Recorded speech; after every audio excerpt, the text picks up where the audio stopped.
ओम नमो भगवते वासुदेवाय. ही सृष्टी कशी निर्माण झाली? ही कोणाच्या आधारावर टिकली? हिचा प्रलय कशात होतो? याचे सत्य स्वरूप नेमके काय आहे? ब्रह्मदेव, तुम्हाला ज्ञान कोणी दिले? तुमचे स्वामी कोण आहेत? असे अगणित प्रश्न नारद मुनींनी ब्रह्मदेवांना विचारले. ह्या प्रश्नांचे उत्तर देताना ब्रह्मदेवांनी ज्ञानस्वरूप भगवंताची महती वर्णन केली. भगवंताने विराट पुरुष रूपाने अवतार घेतला. स्थावर जंगम चैतन्य असणाऱ्या नसणाऱ्या प्रत्येक वस्तूची निर्मिती विराट पुरुषापासूनच झाली आहे. असे हे भगवंत शब्दातीत अनाकलनीय आहेत. ब्रह्मदेव एका श्लोकात तर म्हणतात, जसे आकाशाला स्वतःच्या विस्ताराची जाणीव नसते, तसे स्वतः भगवंतांना सुद्धा त्यांच्या स्वमहिमेच्या विस्ताराची कल्पना नाही. तर तुझ्या माझ्यासारख्यांना हे अनाकलनीय भगवंताचे स्वरूप कसे समजणार? आणि म्हणूनच महादेव आणि ब्रह्मदेव नेहमी केवळ भगवंताच्या स्मरणात आणि त्यांच्या लीला गायनात मग्न असतात. श्रीमद भागवताच्या कृपेने आपणही ज्ञानस्वरूप असणाऱ्या भगवंताला जाणण्यासाठी त्यांच्या अवतार कथांचे चिंतन करू. पुढे 7व्या अध्यायात ब्रह्मदेव भगवंताच्या सर्व अवताराचे संक्षेपात वर्णन करत आहेत. अध्याय 7. भगवंताच्या लीलावतार कथा. ब्रह्मदेव सांगे नारदासे.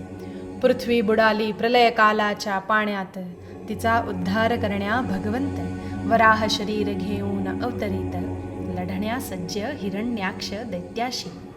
भगवंताचा हा अवतार संपूर्ण यज्ञमय. पाण्यातील हिरण्याक्ष आदी दैत्य नाही केली दोघांनीही हयगय, एकमेकांवर तुटून पडण्या. जैसे इंद्राने वज्राने प्रहार केले अन पर्वताचे पंख तोडले, तैसे भगवंताने आपल्या दाढेखाली चिरडले अन तुकडे केले हिरण्याक्षाचे. बोला वराह महाराज की जय. रुची नावाच्या प्रजापतीपासून आकुतीच्या गर्भातून प्रभूने सुयज्ञाच्या रूपानं अवतार घेतला. या अवतारात प्रभूनं दक्षिणा नावाच्या पत्नीच्या गर्भातून सुयम नावाच्या देवता उत्पन्न करून त्रैलोक्यावरील संकट दूर केली. यावरून स्वयंभू मुनींनी या अवताराचे हरी नाव ठेवूनी कार्यानुसार भगवंतास गौरवूनी वंदन केले. भगवान हरी की जय. कर्दम प्रजापतीपासून देवहूतीच्या गर्भातून अष्टकन्यासह कपिल रूपाने भगवंताने अवतार घेतला. या अवतारात आपल्या मातेला आत्मज्ञानाचा उपदेश केला. जन्म दिल्याचा पांग फेडला मातेस उद्धरून. त्रिगुणांची आसक्ती हृदयातील जो चिखलरूपी संपूर्ण मल स्वच्छ धुवून केले तिने अंतःकरण निर्मल. या आत्मज्ञानाने तिने केलेले निर्मल अंतःकरण कपिल भगवंताच्या मूळ स्वरूपात विलीन. देवहूती गेली उद्धरून भगवंताच्या कृपेने. कपिल महाराज की जय. महर्षी अत्रीस ऐसे प्रकर्षाने वाटे, भगवंत पुत्ररूपाने आमुच्या घरी प्रगटे. मी स्वतःस आपणास दिले ऐसे म्हणती प्रसन्न होऊनी भगवंत. स्वतःस देऊन प्रगटे भगवंत, म्हणून या अवताराचे नाव दत्त. अत्रेय पोटी अवतरले दत्त, म्हणून म्हणती त्यांना दत्तात्रेय. दत्त चरण कमलांनी शरीरास पवित्र करून राजा यदू सहस्त्रार्जुन भोग आणि मोक्ष या दोन योगाच्या सिद्धी प्राप्त केल्या. महाप्रभू दत्त महाराज की जय. गुरुदेव दत्त गुरुदेव दत्त गुरुदेव दत्त गुरुदेव. माझी इच्छा विविध लोकांची रचना, यास्तव तीव्र तपश्चर्येची साधना.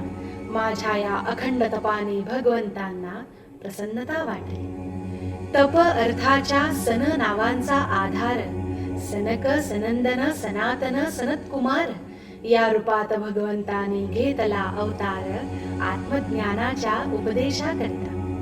प्रलयामुळे पहिल्या कल्पातील ऋषींचे विस्मरण झाले आत्मज्ञानाचे. उपदेश करून आत्मज्ञानाचे त्यास साक्षात्कार परमात्म्याचा घडविला. बोला सनकादी ऋषिकुमारांची जय. धर्माची पत्नी दक्षकन्या मूर्तीपासून नर नारायण रूपात भगवंत प्रगटून थोपविले भगवंताच्या तपस्येतील विघ्न, जे इंद्रांनी पाठवलेल्या अप्सरा आणती. डोळे वटारून शंकर आदी महानुभाव भस्म करती कामदेव, परंतु आपलाच जाळणारा असह्य क्रोध भाव ते जाळू न शकती. तोच क्रोध नर नारायणाच्या हृदयात प्रवेशापूर्वी असे भयाने थरथर कापत, मग कामाचा कसा प्रवेश हृदयात होऊ शकेल नर नारायणाच्या. भगवंत नर नारायण की जय. राजा उत्तानपादास 2 पत्नी असती, एक सुरुची व दुसरी सुनीती. सुनीतीच्या पोटी भगवंत अवतरती ध्रुव या नावाने. राजा उत्तानपादाच्या जवळ बसले होते ध्रुव बाळ. शब्दबाळांनी केले त्यास घायाळ, सावत्र आई सुरुचीने. तेव्हा इतक्या लहान वयात गेले ते बाळ वनात, प्राप्त करण्या अढळपद तपश्चर्या करून. भगवंत प्रसन्न झाले, ध्रुवास अढळपद बहाल केले. या पदाची महती आजही चाले, दिव्य महर्षी प्रदक्षिणा व स्तुती करती. ध्रुव महाराज की जय. हरि ओम तत्सत.